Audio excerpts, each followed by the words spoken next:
Charles Barkley sounds off Cavaliers, LeBron's future and problems in the NBA, Los Angeles. Charles Barkley was late.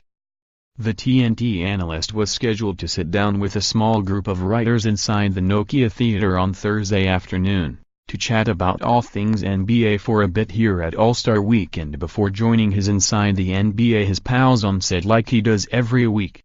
But the tie on his beige suit wouldn't cooperate, and so this media soiree was a bit delayed. Not to worry. If anyone can make up for a lost time when there's a microphone involved, it's him. Nearly half an hour later, Barkley had shared his strong opinions on everything from the new-look Cleveland Cavaliers to LeBron James' future to the league's lack of parity, the Lakers, and the need for the NCAA to allow players to take money from agents. True to form, Barkley didn't disappoint when there was a microphone, or five, involved. More NBA bucks. The legend of Giannis grows in Milwaukee, along with his game rockets, owning the team in act of loyalty and pride for Tillman Fertitta Sound OFF, LeBron, Durant trip President Trump in uninterrupted video shooting, Kerr calls out politicians again after Florida school shooting on the Cavs, who added George Hill, Rodney Hood, Jordan Clarkson and Larry Nance Jr. at the trade deadline and have won their only 2 games since in dominating fashion.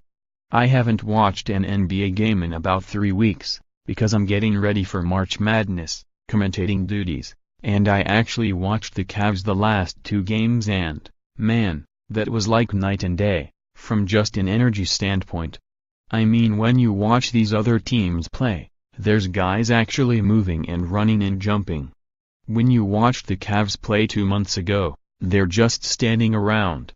And to get that amount of energy, really, I mean, first of all, I can't believe that guy, first-year Cavs general manager Koby Altman, got people to take those other players. Isaiah Thomas and Channing Frye went to the Lakers, Iman Shumpert went to Sacramento, Jay Crowder went to Utah with Derrick Rose, who was waived. But to get those guys they got, you've got to give Koby a lot of credit, man.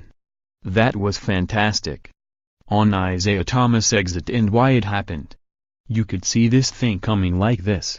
You saw it coming.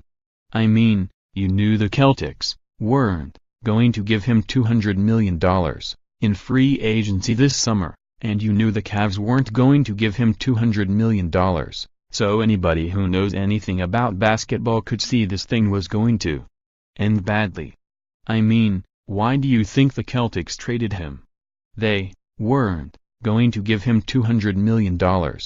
Why do you think the Cavs traded him? On the league's parity problem. I'm concerned about the league. I've been saying this for the last 3 or 4 years. I'm concerned if, depending on what happens this summer with LeBron, in free agency, I mean, we could be down to basically a 1 or 2 team league, and at some point the fans are going to say, enough is enough.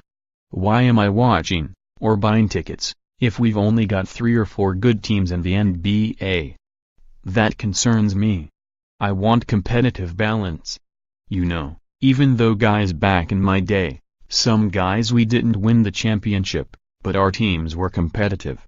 We were worth watching. Like, it was worth it to see the Pacers play with Reggie Miller. It was worth it to see the Knicks play when they had Patrick Ewing.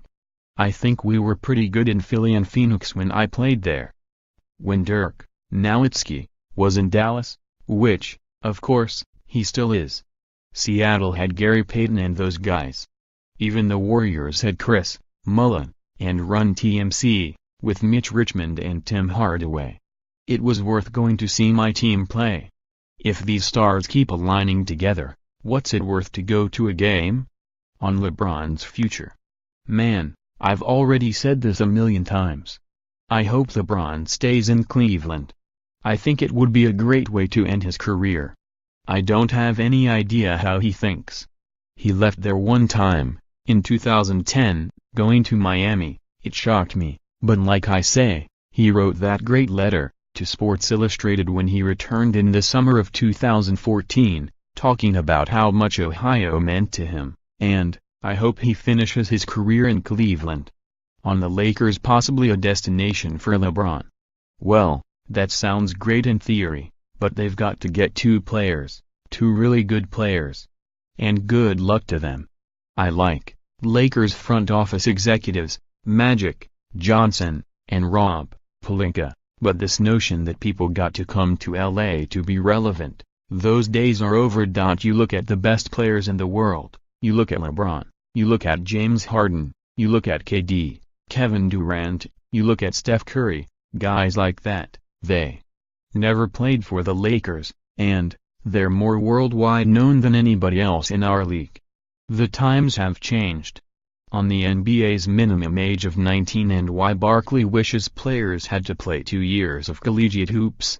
I'd like to see college players stay for 2 years, and I've always said, I think the NCAA should let those kids borrow money from an agent, because that would really help this entire situation. That would stop these colleges from paying players. I borrowed money from agents while at Auburn, and it probably kept me from leaving before his junior season. Well, that's kind of lie. I wasn't going to leave college early until my junior year anyway, but if I was a freshman and I had needed money and I had to decide between going to play against these guys in the NBA, if they would let me borrow money from an agent, that would keep me in college.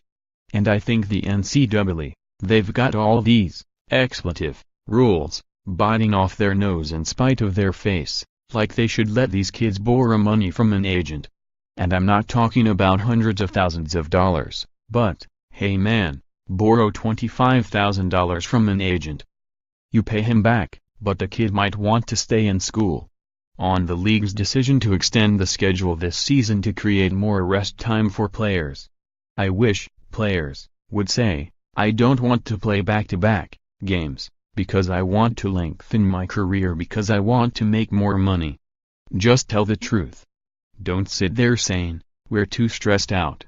These guys are flying in private jets. Let me tell you something. When I first came into the NBA, we flew commercial. I know what it's expletive like to have to get up at 5 o'clock in the morning and fly 3 hours to play a basketball game that same night. These guys after a game get a nice hot meal and fly private. Come on. Follow Sam Amick on Twitter at Sam_Amick.